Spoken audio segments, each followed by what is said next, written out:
Hey, welcome back, everybody, to the Educational AD Podcast and our sixth episode featuring Illinois Athletic Director Scott Battas from Mascoutah High School and his weekly series on how you can build a thriving student-athlete leadership team at your school.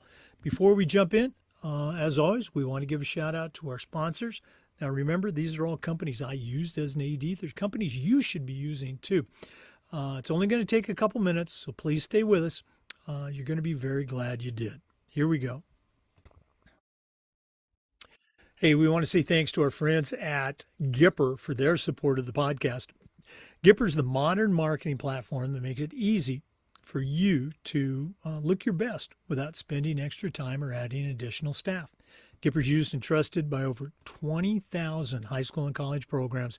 It's the #1 rated app for athletic marketing. Go to Gipper.com to get started. We want to say thanks to Home Campus. Scheduling, rosters, results, facilities, eligibility. Home Campus does this and more, does it better and faster than the other platforms. Go to Home Campus to find out more information. Booster Hub, it's the #1 Booster Club software app. And if you work with boosters, you know that booster signups, booster changes are sometimes a daily occurrence. Well, with Booster Hub, nothing falls through the cracks. Everybody stays connected. The same is true for sponsorship fees, for concession sales. To find out more, go to boosterhub.com. We want to thank Athletic Vital Signs Wall of Fame and their content creation service, Beacon Creative. Wall of Fame has been helping schools bring their legacy to life for over a decade with their video boards, but Beacon Creative takes it to a whole new level. Go to vitalsignswalloffame.com. Click on Content Services. You're going to be glad you did. We want to thank Ohio University and their online masters in athletic administration. Get your master's degree through the leader in online athletic administration programs, and also complete 11 NIAAA leadership training courses at no extra charge. That's Ohio University and their online masters in athletic administration. We also want to say thank you to Huddle. As a football coach, I used Huddle for years. As an AD, we were a Huddle school. Our coaches, our student athletes, even our parents just love the Huddle platform. Join the millions of users. Go to huddle.com and turn your school into a Huddle school. That's huddle.com. We also want to say thanks to Sideline Interactive, indoor score tables and video boards. Go to sidelineinteractive.com and you can schedule a live web demo to see all their products in action. Probably one of the best purchases I ever made was our Sideline Interactive indoor score table. Go to sidelineinteractive.com. Schedule a live web demo today.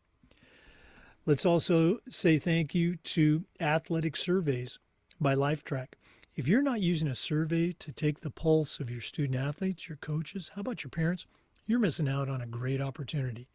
Go to athleticsurveys.com and let them put together a custom survey just for you. athleticsurveys.com. And we want to say thanks to Hometown. Digital ticketing, fee-free fundraising with School Funder, athletic website construction.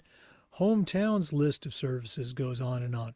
Whether you're an AD, a coach, even a principal, Hometown's going to show you how to save time, how to raise more money, and how to bring your community together. You'll find it all at hometown.com. And for all of our sponsors, make sure you tell them you heard about it on the Educational AD Podcast. Welcome back, everybody, to the Educational AD Podcast and the sixth installment of our weekly series featuring Athletic Director Scott Battas from Mascoutah High School in Illinois. Scott is a certified master athletic administrator, has tremendous background in leadership and coaching and athletics. He's very active at the state and at the national level. And as I mentioned, this is the sixth installment of what's been a weekly series on how you, as an athletic director, can create a winning student-athlete leadership team at your school. If this is the first time you've tuned in, go back and listen to the other 5 segments. Also, go back and listen to Scott's other contributions to the podcast on our Spotify library. But Scott, welcome back to the Educational ED podcast. And I get asked this every week. What do you have for our listeners on this segment? Yeah, thanks, Jake. Appreciate you having me again. And again, it's awesome to be able to talk about our kids and the things we do here from a leadership standpoint to kind of give them as big of an advantage as we can when they take the fields and get into practice with their teammates. So, one thing I want to kind of circle back on when talking about leadership is a reminder that we do not hand select our leadership team. We don't send out an application. We don't tell our coaches to send us your 3 captains. Our captains are required to be there, but our leadership program is open to every single kid that's willing to get up early and get here before school starts every other Wednesday. And that's kind of one of the most important pieces for me is that if you pick your leaders won't ever develop themselves. And so I feel like what ends up happening is, we find these kids who we believe have some leadership ability, but oftentimes that's skewed or hidden behind athletic ability. And I think what you need to find for yourself is put kids in a room when you talk about leadership, talk about tools in leadership, tools and resources that you use for leadership, and see which kids respond to that. But more importantly, see which other kids actually listen to. It's not necessarily the cool kids or the captain kids or the all-state kid all the time. There's some glue kids in those programs that people really respect, and they may not be the loudest, and they may not be the poster child for the sport, but boy, they could be the absolute key to success within your program. And a lot of times those kids don't get the opportunity to lead because they just kind of do it modestly, and get away from the limelight. But I like to give every single kid an opportunity that if they're not going to be chosen as a leader, we're going to work hard to try to give them some leadership ability, even if it's a kid that doesn't end up being one of the captains per se, or you guys know how I feel about captains. I'm not a fan, but just one of the leadership roles in your program. Sometimes these kids are just sitting there waiting for an opportunity. And also what we oftentimes forget is the evolvement in a young person from their freshman year in high school until their senior year. And so, sometimes if we've given up on a kid as a freshman, sophomore, as far as leadership goes within a program, they just don't evolve either. It's just like water in a plant. The more information they get, there are some plants that take off a lot faster than others. And next thing you know, you give a kid the right amount of information, specific topics that they feel comfortable with in their own skin. And next thing you know, they've come out of their shell in a program and they've just evolved into not only one of your leaders, into one of your better players, because they've been able to apply some of these foundations to the things that are really important within your programs.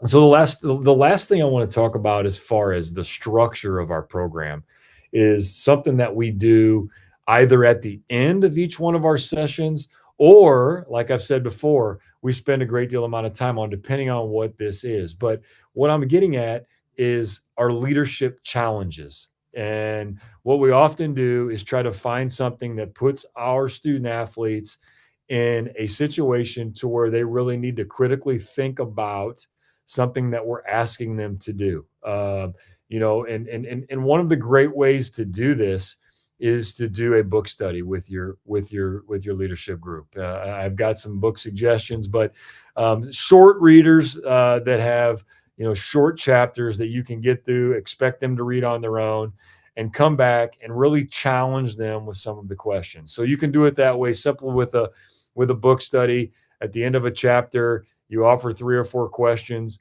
group them up, have the group discuss questions together, come out with answers as a group, and share them with the entire leadership team. That's just a common way, no different than any other classroom discussion with a book study or anything like that. But book studies work really well. Also get them to think. It's really, really important to find books that maybe are written by a young person who's going through something similar.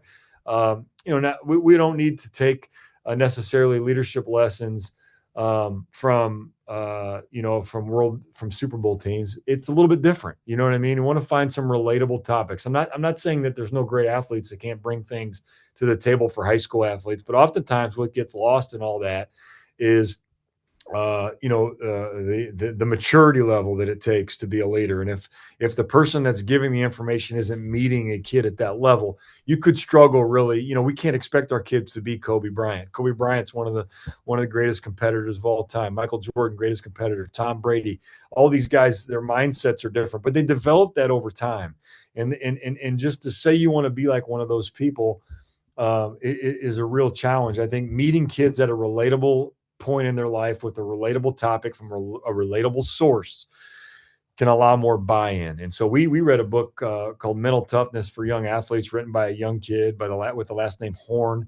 And it's his experience with his dad going through some of these challenging things. It's written okay, not written great, but the topics are really good. And I think the lessons are relatable to kids. And that's why we chose this book. But I think circling back to the important parts, you can't just read a book and then pass it off and then come back to the next chapter and read a book and just ask them if they read it. We need to discuss it, find what a kid took out of it. And a lot of times, they even example in here about what goes through a kid's mind in a free throw, and then it kind of broke it down into what you really can think about to really help you, by breaking things down step by step and what's really critical in the moment and all of those things, and at bat, one thing that I like to talk about with our kids is a lot of times when we get into these big moments in our life and in games, we're doing the same exact thing that we've done when nobody else is in the gym. The only thing we're letting affect us is the noise, the outside elements to that moment. One time I took a 2x4 and I laid it on the floor in our leadership room, and I told one of the kids to come walk across the 2x4. He came over, walked across it, no problem, right to the other end, no challenge. I put it up 10 feet in the air on two bookshelves, and I told him to get up there and walk across the same board. And he was like, whoa, that's too dangerous. I said, well, that's the problem, is that a lot of times we don't correlate things as exactly the same because we look too much around what's going on. You just walked across that same board with the safety net of the floor being below you. If you can walk across it up there with the safety net of that you were 100% capable of doing it, all things are possible.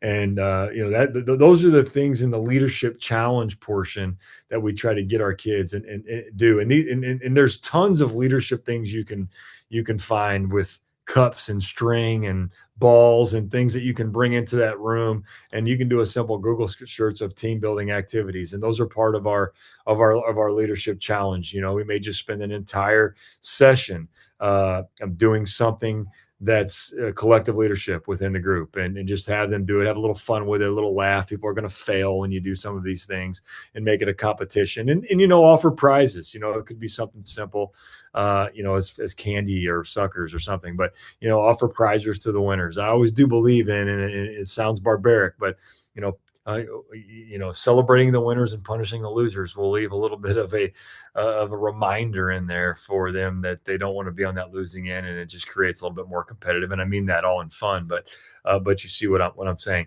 And also, what I liked our kids to do when we meet is I want them to leave there with a thought where they can make somebody else's day better.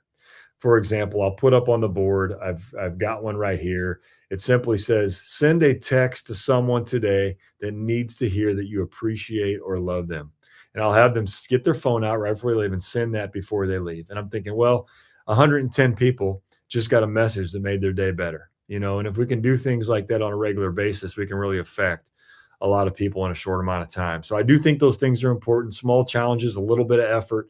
But then those teachers remember that. I've had teachers call me and say, hey, I got a message from John, and he told me that this came from something you did in your class. I really appreciate it. And I don't do that for myself. I do that for that teacher. That teacher, what a great moment in a day that might just be having a little bit of a rough day, gets a reminder that a kid really cares, and they got to pick one person to send a message to, and you were that person that day. Those things are so critically valuable to your culture. I talk about culture all the time, and your athletic department now is spreading the good word and the good news and the good vibes throughout your building. And people remember that, and when your student athletes take things with them to other places, hopefully when people ask them where they learned how to be this type of person, one of their first answers not only is maybe their parents and their family, but you and your leadership program that gave them a foundation and some tools they can use to really not only make their life better, their mission better, ultimately their success better. But then the people around them too get that same effect. So I think that's really important. It's a really simple thing to do. But these little reminders and little prompts go a long way, and I think they're as impactful as anything that we do. Well, you just keep knocking it out of the park week after week. Some more great tips, and again, put them all together, and they're going to allow an athletic director to create their own version of a great student athlete leadership team. I was taking notes. There's just too many to talk about. Scott, as always, appreciate you sharing. If one of our listeners wants to get more, wants to reach out and add you to their network or pick your brain a little bit more, what's the best way our listeners can connect with Scott Battas? Sure. You can follow me on Twitter. Coach B83 is my handle. And then you can also email me, battass@msd19.org. Be glad to respond and maybe promote a discussion and see if we can't learn together. Okay. Well, Scott, again, totally appreciate everything you do for the profession and for us here at the podcast. Thanks again for sharing, and looking forward to the next segments. You got it. Thanks, Jake.